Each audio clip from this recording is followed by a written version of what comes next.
Hello friends, welcome to YouTube channel Newton Classes Learn in Simple Way by Kapadia sir. Hello friends, welcome to YouTube channel. ठीक है, तो आज हम start करेंगे standard 12 का chapter number 1 विद्युत आवेश तथा चित्र, और इंग्लिश में अगर बोलना चाहे तो इलेक्ट्रिक चार्ज एंड फील्ड. ठीक है, और उसमें हमने 1.1 से लेके 1.4 तक हमने एग्जाम्पल्स न्यूमेरिकल्स ऑलरेडी हमारे कंप्लीट हो चुके हैं, और आज हम स्टार्ट करेंगे 1.5 से. ठीक है, तो देखो आपकी स्क्रीन पे यहाँ पे आपको क्वेश्चन दिखाई दे रहा होगा. ठीक है, हिंदी मीडियम के लिए देखो तो क्या बोला हुआ है क्वेश्चन में. धातु का आवेशित गोला ए नायलॉन के धागे से निलंबित है. निलंबित मतलब क्या किया है, लटकाया गया है. और क्या बोला है, विद्युत रोधी हत्ती द्वारा किसी अन्य धातु के आवेशित गोले बी को ए के इतने निकट लाया जाता है कि और चित्र में दर्शानुसार इनके केंद्रों के बीच की दूरी 10 सेंटीमीटर जाती है. मतलब ये बोला दो गोले लिए हुए हैं और दोनों को क्या किया है, एक दूसरे से पास लेके आ रहे. कितना पास लेके आ रहे, 10 सेंटीमीटर जितना. ठीक है, और गोले के ए के परिणामी प्रतिकर्षण को नोट किया जाता है, और उदाहरणतः गोले पर चमकीला प्रकाश पुंज डालकर अंशांकित पर्दे पर बनी इसकी छाया के विक्षेपण माप कर. ठीक है, और दूसरा बोला है ए तथा बी गोलों को चित्र में दर्शानुसार क्रमशः अनावेशित गोला सी तथा डी से संपर्क करा जाता है. मतलब पहले क्या कर रहे हैं, हम दो गोला ए और बी को पास में लेके आ रहे हैं, और फिर ए गोले को सी के साथ और बी गोले को डी के साथ संपर्क करवा रहे हैं, और सी और डी हमारे कैसे अनावेशित, मतलब उनके ऊपर कोई भी आवेश है नहीं. ठीक है, फिर तत्पश्चात चित्र में दर्शानुसार सी तथा डी को हटाकर बी को ए के इतना निकट लाया जाता है कि इनके केंद्रों के बीच की दूरी 5 सेंटीमीटर हो जाती है. फिर वापस क्या करेंगे, संपर्क में लाने के बाद ए और बी गोले को वापस वहाँ से अलग करेंगे, और फिर वापस ए और बी के गोले को हम पास में लेके आएंगे, और अब इनके बीच की दूरी कितनी होनी चाहिए, यहाँ पे 5 सेंटीमीटर. तो कूलम के नियम के अनुसार ए का कितना अपेक्षित प्रतिकर्षण है, गोले ए तथा सी एवं गोले बी तथा डी के साइज सर्वसम है, मतलब सभी के साइज के सी एक समान है, और ए तथा बी के केंद्रों के पृथक्करण की तुलना में इनके साइजों की उपेक्षा कीजिए. ठीक है, मतलब साइज को हम क्या कर सकते हैं, इग्नोर कर सकते हैं. साइज से हमें यहाँ पे कोई मतलब नहीं है. ठीक है, तो यहाँ पे क्वेश्चन क्या है, क्वेश्चन ये बोलना चाहता है कि मतलब ए और बी को पहले हम जब लेके आए तो उनके बीच में प्रतिकर्षण बल लग रहा है, फिर दोनों को सी और डी के साथ जब संपर्क में करवाने के बाद अगर वापस एक दूसरे के पास लेके आते तो कितना प्रतिकर्षण बल लग रहा है या कितना फर्क पड़ रहा है, वो चीज़ हमें निकालने के लिए बोल रहे हैं. ठीक है, और इसके बाद अगर देखोगे तो आपको स्क्रीन पे इंग्लिश मीडियम के वाले को लिए क्वेश्चन आ रहा है. A charge metallic sphere is suspended by a nylon thread. Suspend मतलब लटकाया गया है, एक मेटल स्फीयर है, और another charge metallic sphere B held by the insulating handle is brought close to A such that the distance between their centre is 10 centimetre. और दूसरा क्या किया, बी गोले को एक हैंडल से पकड़ा हुआ है, और हैंडल हमारा कैसा है, इंसुलेटिंग, मतलब उसमें से कोई भी चार्ज वहाँ पे ट्रांसफर होगा नहीं. ठीक है, और दोनों को एक दूसरे के पास में लेके आ रहे हैं. जब पास में लेके आ रहे हैं तो दोनों के बीच का सेंटर का डिस्टेंस कितना हो जाता है, 10 सेंटीमीटर. ठीक है, and the resulting repulsion force of is noted. ठीक है, for example bye shining a beam of light and measuring the deflection of its shadow on screen. मतलब स्क्रीन पे क्या करें, इसके ऊपर हम लाइट इंसिडेंट करेंगे, उसकी वजह से इसके ऊपर क्या जाएगा, स्क्रीन के ऊपर इसका शेडो बनेगा, और शेडो से हम क्या करेंगे, इसकी ड्राइंग बना सकते हैं. इसके लिए बताया हुआ है. और sphere A and B are touch by uncharge sphere C and D respectively. मतलब क्या बोलना चाहते हैं, ए और को सी के साथ और बी को डी के साथ क्या किया हुआ, टच किया हुआ है. ठीक है, और सी और डी यहाँ पे कैसे हमारे अनचार्ज, मतलब उसके ऊपर कोई भी चार्ज वहाँ पे है नहीं. ठीक है, फिर वापस क्या कर रहे हैं हम, देखो नेक्स्ट बोले तो C and D then removed and B is brought closer to A. मतलब वापस क्या करेंगे, C और D को वहाँ से रिमूव कर देते हैं, और फिर वापस B को कहाँ लेके आ रहे हैं, A के पास लेके आ रहे हैं.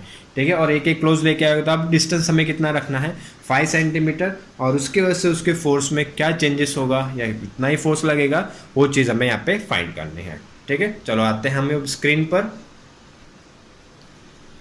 ठीक है, देखो तो क्या है एग्जाम्पल हमारा 1.5, और यहाँ पे क्या बोला था, दो मेटल स्फीयर थे, दो मेटल स्फीयर कंसीडर कर लेते, हो गया हमारा ए. ठीक है, और इसके ऊपर चार्ज हम कंसीडर कर लेते हैं Q1, और दूसरा मेटल स्फीयर हमारा यहाँ पे इसके ऊपर कंसीडर कर लेते हैं B, और इसके ऊपर चार्ज कंसीडर कर लेते हैं Q2, और इनके बीच का डिस्टेंस हमें कितना लेना है, 10 सेंटीमीटर. उसको हम क्या मान लेते हैं, सेंटर से सेंटर के बीच का डिस्टेंस R1 मान लो. इतनी चीज हुई क्लियर. ठीक है, अब देखो, तब इनके बीच में अगर हम फोर्स फाइंड करें तो फोर्स के लिए हमारा फॉर्मूला क्या होगा, यहाँ पे निकाल लेते हैं। फोर्स के लिए हमारा फॉर्मूला होगा F is equal to K Q1 Q2 upon R12।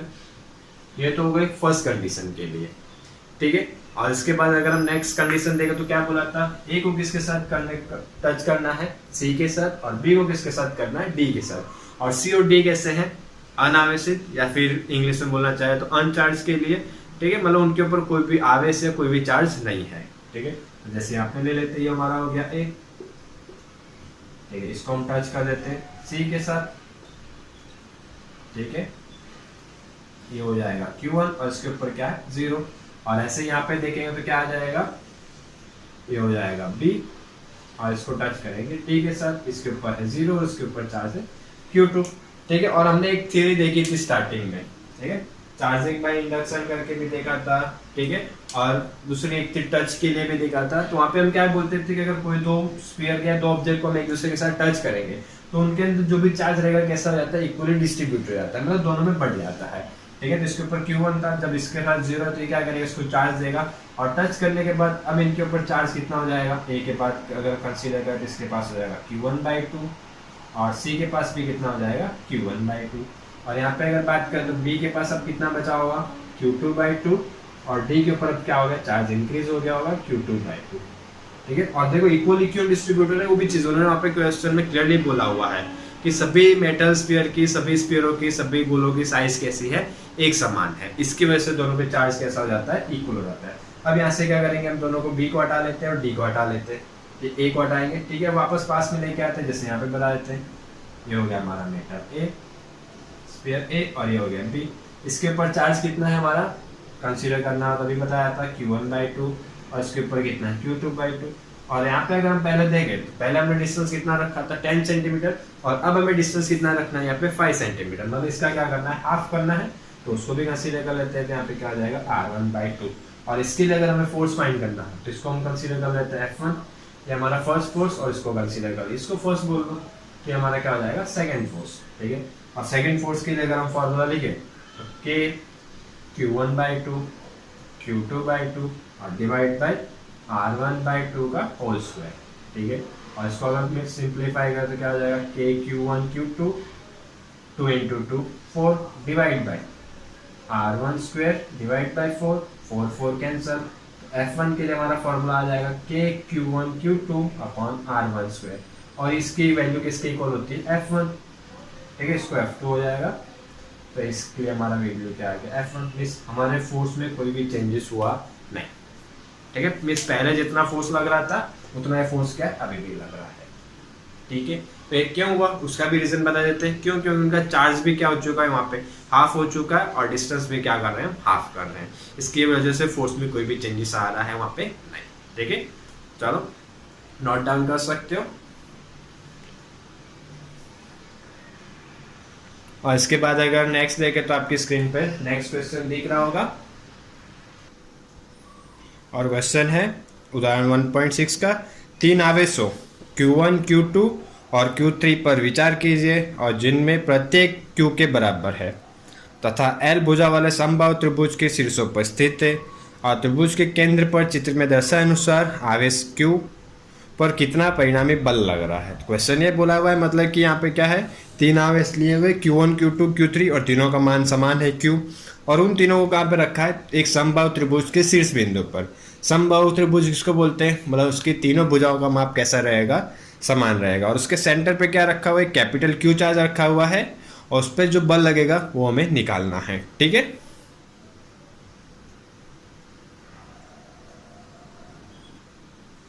और इंग्लिश मीडियम के लिए अगर देखें तो क्या बोला है, consider 3 charges Q1 Q2 Q3 each is equal to Q at the vertices of an equilateral triangle of side L।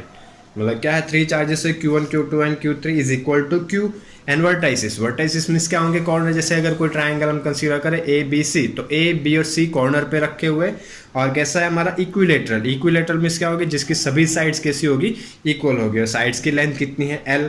And what is the force on a charge Q place at the centroid. Centroid मतलब triangle का जो centre होगा वहाँ पे क्या किया है, एक कैपिटल Q चार्ज रखा हुआ है, और उस पर रिजल्टेंट फोर्स कितना लगेगा, और उस पर फोर्स कौन कौन लगाएगा, Q1 Q2 एंड Q3, ठीक है, चलो आते हैं हम स्क्रीन पे। देखो क्या है एग्जाम्पल हमारा 1.6। ठीक है, क्या बोला था क्वेश्चन में कि क्या कंसीडर करना है हमें, एक इक्विलेटरल ट्रायंगल, समबाहु त्रिभुज। जैसे मान लेते हैं ये हो गया हमारा ट्रायंगल। ठीक है, यहाँ पे बोल देते हैं पॉइंट हमारा ए, ये पॉइंट हो गया बी, ये हो गया सी। ठीक है, और यहाँ पे एक सेंटर में कोई पॉइंट है पी। ठीक है, और इस पे यहाँ पे क्या रखा है, यहाँ पे हमें एक चार्ज रखा हुआ है Q1, यहाँ पे चार्ज रखा है Q2 और यहाँ पे बोल देते हैं Q3। ठीक है, और अगर कंसीडर करें Q1 इक्वल टू हमारा क्या होगा Q, Q3 equal to Q and Q2 equal to BQ। उन्होंने क्वेश्चन बोला तीनों की चार्ज क्या होती है, इक्वल होती है। किसके इक्वल होगी, Q के। और जो सेंटर पे यहाँ पे कौन सा चार्ज रखा है, कैपिटल Q। ठीक है, तो उसके लिए क्या करेंगे, अगर सेंटर पे हम देखें तो सेंटर में यहाँ पे कितने फोर्स अप्लाई हो रहे होंगे, 3। फर्स्ट कौन अप्लाई कर रहा होगा, A, सेकंड कौन अप्लाई कर रहा होगा, B, और थर्ड कौन अप्लाई कर रहा होगा, C। ठीक है, कैसे कर रहा है वो भी देख लेते हैं। जैसे अगर मान लो पॉजिटिव, ये भी पॉजिटिव, तो कौन सा फोर्स होगा, रिपल्सन। और कौन सी डायरेक्शन में जाएगा, ये डाउनवर्ड डायरेक्शन में। और इसको हम कैसे डिनोट करेंगे, force PA, force on P by A। और अगर सेकंड की बात करें तो यहां से हो जाएगा, और इसको हम बोलेंगे force on P by B। और यहां से अगर एक थर्ड हम कंसीडर कर लेते हैं तो ये हमारा हो जाएगा यहाँ पे force on P by C। ठीक है, और अब अगर देखें तो इस पे क्या हमें फोर्स के लिए फाइंड करना पड़ेगा। जैसे मान लो अगर हमें क्या फाइंड करना, FP है, तो अगर FP की बात करें तो हमारा फॉर्मूला क्या होगा, K, फर्स्ट चार्ज कौन सा हमारा Q, सेंटर पे चार्ज कौन सा था हमारा कैपिटल Q। और मान लेते हैं कि वर्टाइस से सेंटर से इसका डिस्टेंस है R, ये भी डिस्टेंस कितना होगा R, ये भी डिस्टेंस हमारा कितना होगा R। ठीक है, तो इसके लिए डिस्टेंस कितना हो जाएगा R²। वैसे अगर हम सेकंड बात करें FPB के लिए, तो FPB के लिए भी फॉर्मूला क्या होगा हमारा, कि इस पे चार्ज कितना है Q, सेंटर पे चार्ज है कैपिटल Q, और उनके बीच का डिस्टेंस कितना है R²। ठीक है, और थर्ड अगर थर्ड की बात करें FPC के लिए, तो उसके लिए भी फॉर्मूला क्या होगा, K Q अपॉन R²। तो यहाँ से अगर हम चीज देखें तो तीनों के लिए फोर्स लगभग कैसा आ रहा है, इस लगभग क्या सेम ही आ रहा है, इक्वल आ रहा है। ठीक है, तो यहाँ पे हम क्या लिख सकते हैं, FPA equal to FPB and equal to FPC। इतनी चीज हुई क्लियर। अब देखो यहाँ पे क्या कर सकते हैं हम, डायरेक्टली सबको प्लस या माइनस नहीं कर सकते। एक देखो डाउनवर्ड डायरेक्शन में एक राइट साइड है, एक लेफ्ट साइड है। ठीक है, तो इसके लिए हमें क्या करना पड़ेगा, कंपोनेंट्स निकालने पड़ेंगे। मतलब क्या निकालने पड़ेंगे, घटक निकालने पड़ेंगे। कैसे निकालेंगे वो तो हम देख लेते हैं। जैसे मान लो यहाँ पे हमने क्या कंसीडर कर लिया, ये हमारा हो गया P पॉइंट। ठीक है, इसमें फोर्स कहाँ लग रहा है, एक डाउनवर्ड डायरेक्शन में, ये हो गया FPA। एक फोर्स लग रहा है इधर, इसको कंसीडर कर लेते हैं हम FPB। एक फोर्स लग रहा है इधर, इसको हम कंसीडर कर लेते हैं FPC।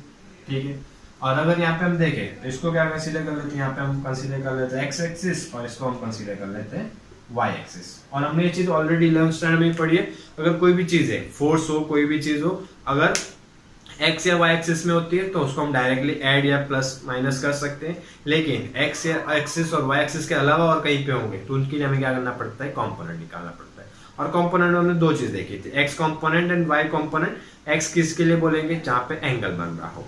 ठीक है, तो हमें क्या करना पड़ेगा, फर्स्ट एंगल फाइंड करना पड़ेगा। ठीक है, तो एंगल के लिए हमें ये चीज चाहिए। हमें ऑलरेडी अभी बताया था कि इक्विलेटरल ट्रायंगल है, समबाहु त्रिभुज है, तो उसके लिए टोटल एंगल हमारा कितना होगा 180। और सभी जो एंगल इंडिविजुअल एंगल होंगे, जो सबके एंगल होंगे, ये कितना होगा 60 डिग्री, ये भी कितना होगा 60 डिग्री, और ये भी कितना होगा 60 डिग्री। और 60 डिग्री का यहाँ पे दो इक्वल पार्ट करेंगे हम, तो ये कितना हो जाएगा 30। और ये अगर 30 है तो ये भी यहाँ पे कितना हो जाएगा 30। और इसी तरह यहाँ पे भी देखेंगे तो 60 के दो इक्वल पार्ट कंसीडर करें तो ये हो जाएगा 30। ठीक है, और इसके साथ एंगल बना रहा है, मतलब हमारा कौन सा हो जाएगा एक्स कंपोनेंट। और इसको अगर दो कंपोनेंट हम कंसीडर करें तो यहाँ पे एक हमारा आ जाएगा FPB cos 30, और इसका सेकंड कंपोनेंट दूसरा घटक कहाँ जाएगा, ऊपर की ओर, ये क्या हो जाएगा हमारा FPB sin 30।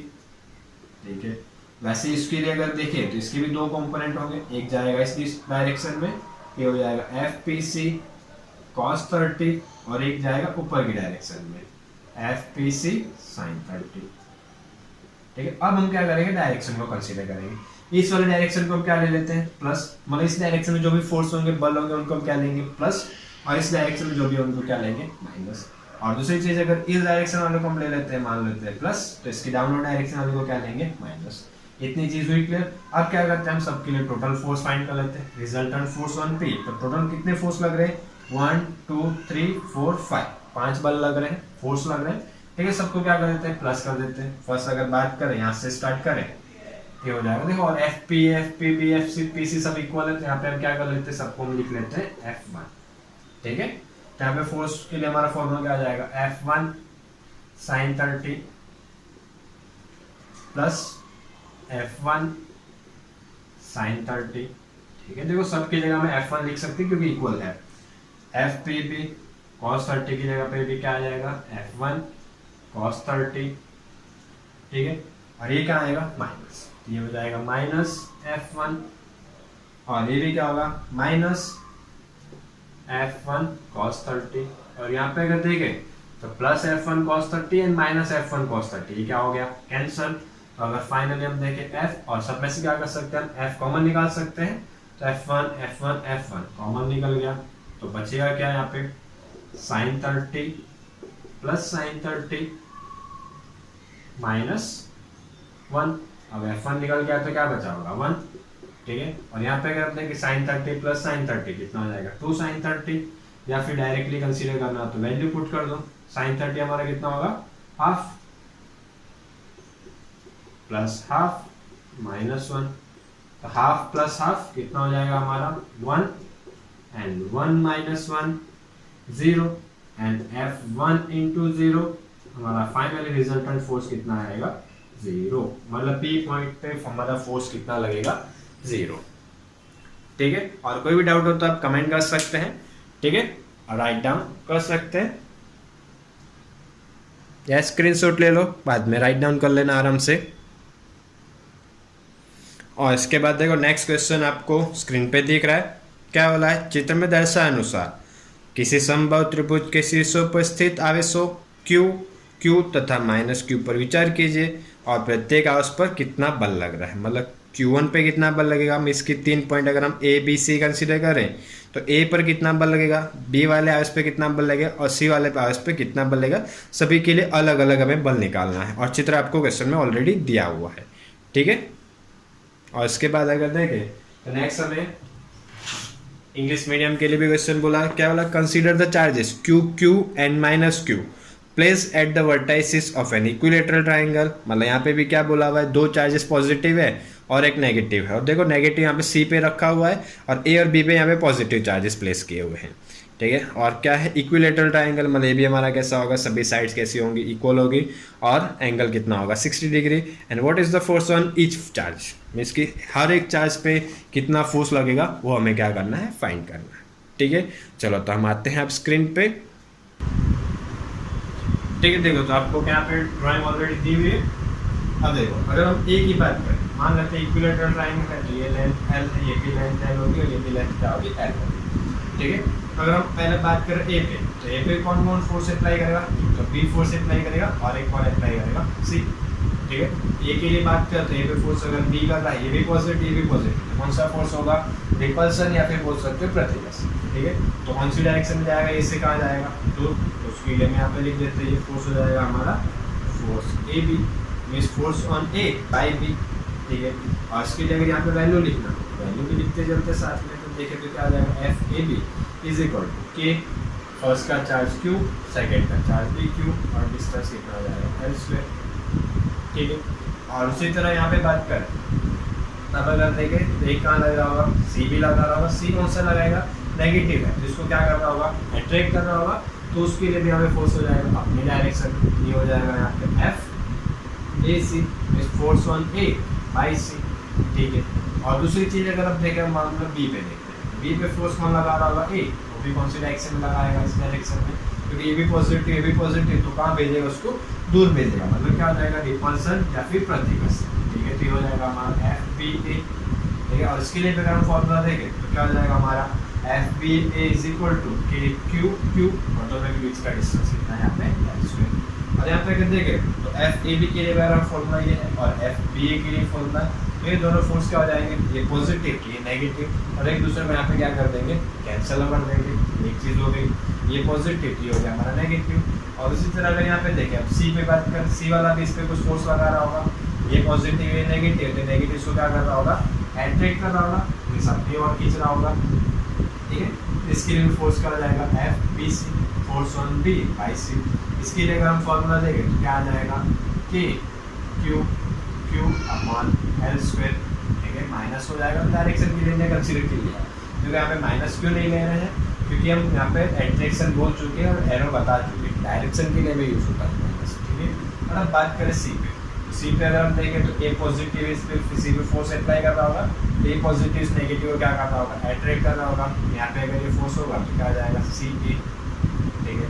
और उसी तरह बी भी क्या कर रहा होगा, इसको अट्रैक्ट कर रहा होगा, इसके लिए हमारा फॉर्मूला क्या आ जाएगा, सी बी, ठीक है। और इनके लिए अगर फॉर्मूला देखें तो सबके लिए फॉर्मूला लगभग यही आएगा, और सबके लिए फॉर्मूला सेम आ रहा है, तो इसको पॉजिटिव ये नेगेटिव ये दोनों एक दूसरे को क्या कर देंगे, यहाँ पे कैंसिल कर देंगे, ये एक दोनों को क्या कर देंगे, यहाँ पे कैंसिल आउट कर देंगे, और ये दोनों भी एक दूसरे को क्या कर देंगे, कैंसिल आउट कर देंगे। यहाँ पे रिजल्टेंट फोर्स की बात करें तो हमारा रिजल्टेंट फोर्स क्या आएगा, 0, ठीक है। कैसे, क्योंकि सबके लिए वैल्यू सेम हो, डायरेक्शन क्या है, अपोजिट। इसको इसने कैंसिल कर दिया, इस फोर्स को इस फोर्स ने कैंसिल कर दिया, और इस फोर्स को इस फोर्स ने कैंसिल कर दिया। तो सभी फोर्स क्या है, एक दूसरे फोर्स को यहाँ पे क्या कर रहे हैं, कैंसिल कर रहे हैं, ठीक है, नष्ट कर देते हैं। इसके लिए यहाँ पे हमारा रिजल्टेंट फोर्स कैसा रहेगा, 0, ठीक है। और इसके बाद देखो नेक्स्ट क्वेश्चन आपको स्क्रीन पे दिख रहा है, क्या बोला हुआ है, कोई इलेक्ट्रॉन 2 × 10⁴ न्यूटन पर कूलम परिमाण के एक समान विद्युत क्षेत्र में 1.5 सेंटीमीटर दूरी तक गिरता है। मतलब एक विद्युत क्षेत्र है और उसके अंदर क्या कर रहा है, एक इलेक्ट्रॉन गिर रहा है, ठीक है, और कितनी दूरी तय करता है, 1.5 सेंटीमीटर।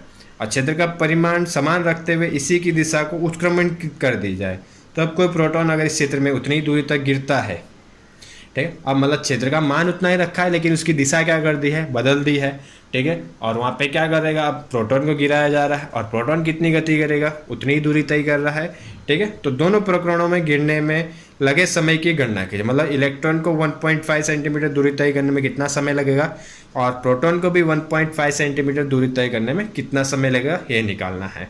और इस परिस्थिति की गुरुत्व के अधीन मुक्त पतन से तुलना कीजिए। और क्या करना है, मुक्त पतन से तुलना मतलब कि जो मुक्त पतन मतलब कि गुरुत्वाकर्षण बल के कारण जो गति करता है उसके साथ क्या करना है, इसकी तुलना करनी है, ठीक है।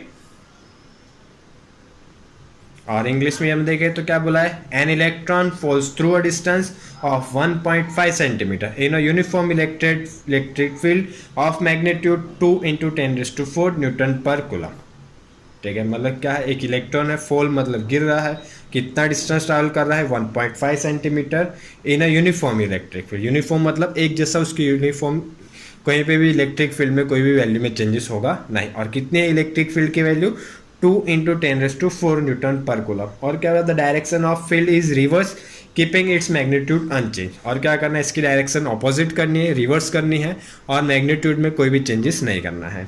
And a proton falls through the same distance. और यहाँ पे क्या करना है, प्रोटॉन को फॉल करना है और उसके लिए भी डिस्टेंस सेम है। And compute the time of fall in each case. और दोनों के लिए क्या करना है, हमें टाइम कंसीडर करना है, टाइम कैलकुलेट करना है। And contrast the situation with that free fall under gravity. और इस सिचुएशन को हमें क्या करना है, ग्रेविटी की वजह से कोई चीज़ फॉल करती है, फ्री फॉल होती है, तो उसके साथ क्या करना है, इसको कंपेयर करना है, ठीक है। चलो तो हम आते हैं बोर्ड पे, ठीक है। चलो फिगर में ड्राइंग ऐसी दी हुई है, ये हो गया हमारा ऐसे यूनिफॉर्म इलेक्ट्रिक फील्ड,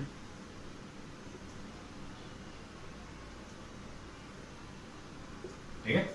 और इसके अंदर क्या कर रहा है, चार्ज क्या कर रहा है, कोई मोशन कर रहा है, मिस इलेक्ट्रॉन मोशन कर रहा है। अब यहाँ पे देखो, ये अगर इस डायरेक्शन में जा रहा है, मिस यहाँ पे क्या होगा, नेगेटिव चार्जेस होंगे, और यहाँ पे क्या होंगे, पॉजिटिव चार्ज होंगे, तभी उसमें से क्या होंगे, इलेक्ट्रिक फील्ड निकल रहा है। और अब यहाँ पे अगर हम कोई इलेक्ट्रॉन को क्या करेंगे, छोड़ेंगे, रिलीज करेंगे, तो कहाँ जाएगा, डाउनवर्ड डायरेक्शन में, क्योंकि पॉजिटिव उसको क्या कर रहा होगा, अट्रैक्ट कर रहा, मतलब यहाँ पे इलेक्ट्रॉन क्या कर रहा होगा, मोशन कर रहा है। तो इलेक्ट्रॉन यहाँ पे क्या करता है, डिस्टेंस ट्रैवल करता है। डिस्टेंस हमें ऑलरेडी दिया हुआ है, कितना है हमारा, 1.5 सेंटीमीटर। और अगर मीटर में हम कन्वर्ट करें तो हमारा कितना आ जाएगा, 1.5 × 10⁻² मीटर। और सेकंड कंडीशन में क्या बोला है, अब इसी को क्या कर दिया, ऑपोजिट कर दिया है, मींस डायरेक्शन क्या कर दी, इसकी चेंज कर दी है। तो जो ऊपर जा रहा था इलेक्ट्रिक फील्ड वो कहाँ जा रहा होगा, नीचे,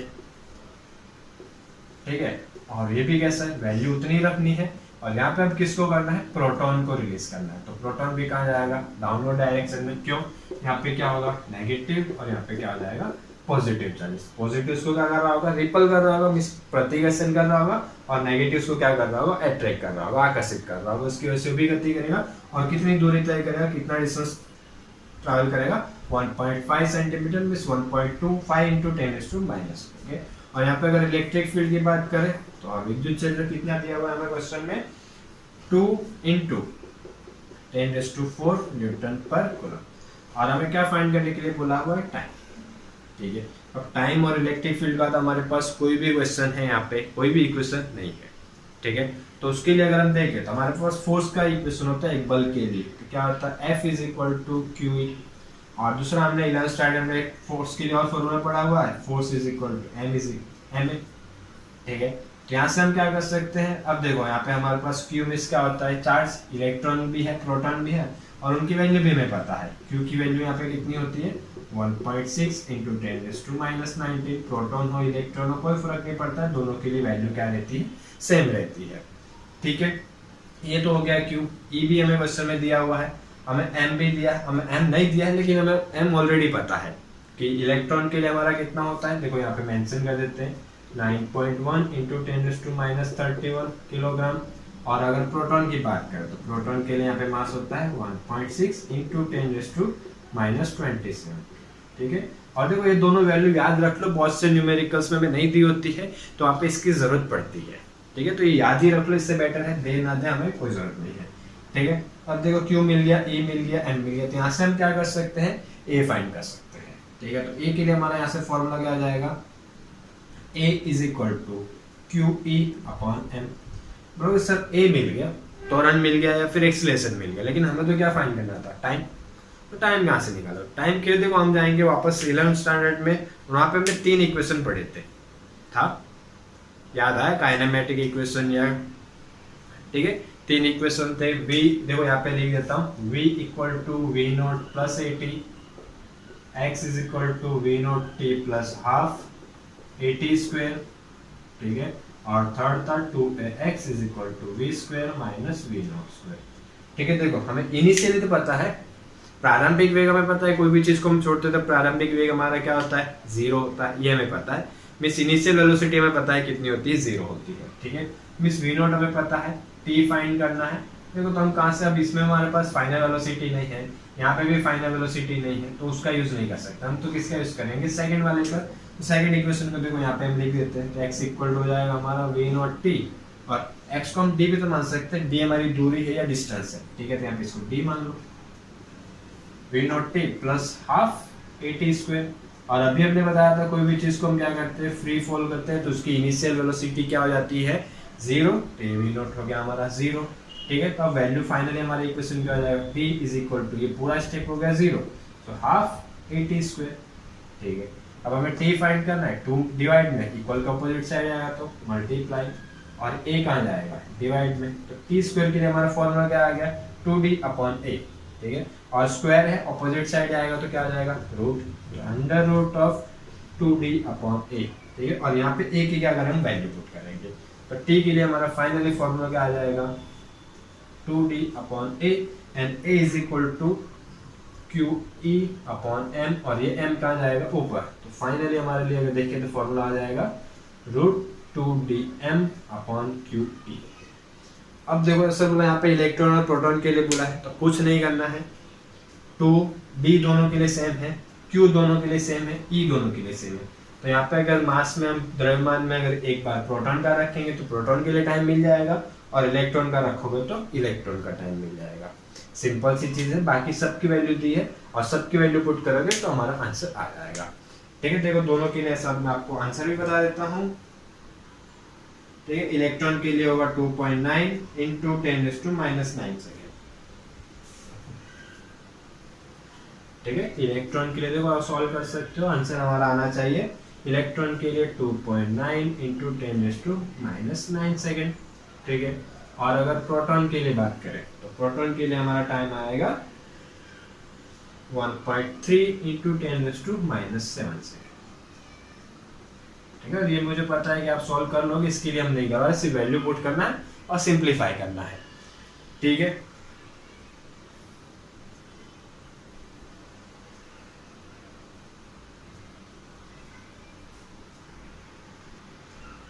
ठीक है, तो आप यहां से अब नोट डाउन कर सकते हैं।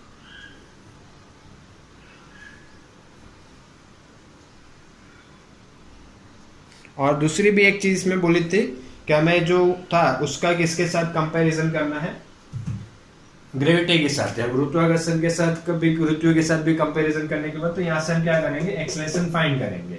ठीक है, प्रोटॉन के लिए कर लो, यहाँ पे मास ऑफ प्रोटॉन ले लेना, और हमारा गुरुत्व के लिए, ग्रेविटेशन के लिए हमारा कितना होता है, जी 9.8 मीटर पर सेकेंड, और ये कितना आएगा ये हम यहाँ पे फाइंड करके कंपेयर कर सकते हैं। इस कौन सी वैल्यू ज्यादा होती है कम होती है, वो चीज हमें कंपेयर करनी है। ठीक है, आज के लिए इतना रखते हैं और नेक्स्ट करेंगे हम नेक्स्ट लेक्चर में। ठीक है, ओके ओके, वीडियो देखने के लिए थैंक यू, और पसंद आया तो सब्सक्राइब जरूर करना।